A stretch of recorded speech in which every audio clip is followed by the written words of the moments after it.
The minstrel was standing nailed to the ground, unable to move. The dragon hovered for a few minutes above his head, as if studying his appearance.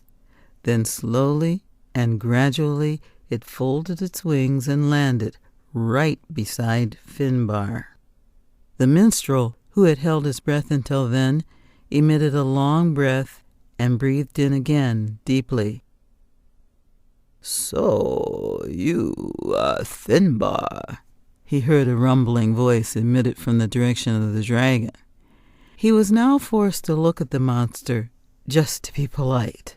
It was so big that Finnbar was unable to grasp its whole figure at once. It was certainly bigger than the largest animal Finnbar had ever seen, perhaps twice as high, much wider, and very long between the tip of its head and the end of its tail. The latter was moving restlessly to and fro, giving the minstrel the feeling of immediate danger, and he tried to move away from it. In these few moments, Finnbar had a chance to look at the dragon's appearance, and was amazed to notice that, though it was scaly according to the best of stories, its scales, which looked as if they were made of copper, did not lie flat, but were standing on edge, seemingly bristling. Each of these coppery bristles reflected the low rays of the rising sun, and Finnbar was not sure if it made the dragon more or less frightening. It certainly gave it a look of unexpected, bizarre beauty.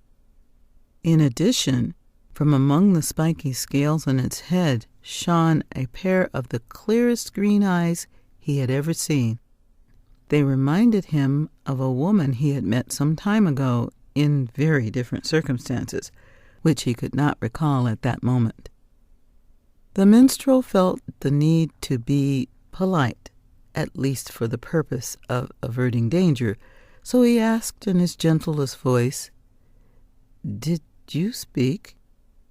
"I was just making our acquaintance," the rumbling voice resumed, and the minstrel noticed a light orange-tinted smoke flaring out of the monster's nostrils.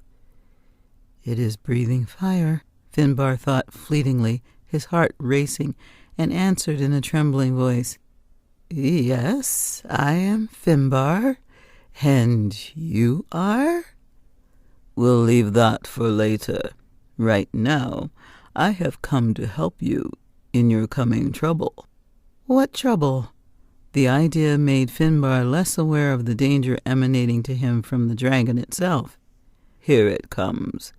Just step behind me, and you'll be all right." "Why should I step behind you when I see nothing in front of us?" Finnbar resisted the suggestion, but then he saw it too. From behind a hilly fold in the ground, a row of flickering spear points appeared. Behind them rose helmets that shone in the sun, and soon a whole body of marching soldiers were seen, advancing right on Finnbar and the dragon. The beast spread its wings and rose in the air, looking like a mass of shining copper points. "Don't worry, I'm here with you." The rumbling voice sounded like drums in the minstrel's ears as the body diminished in size. Finnbar turned his eyes from the dragon toward the approaching soldiers, who, in quite a short time, stood before him.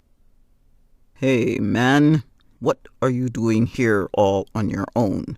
Aren't you afraid? There is a war going on, and you are right in the middle of it." A man addressed him, a big body mass, heavy and strong, a head taller than Finnbar. This must have been the commander, who, instead of a spear, was carrying a large club, with a short sword hanging from his belt.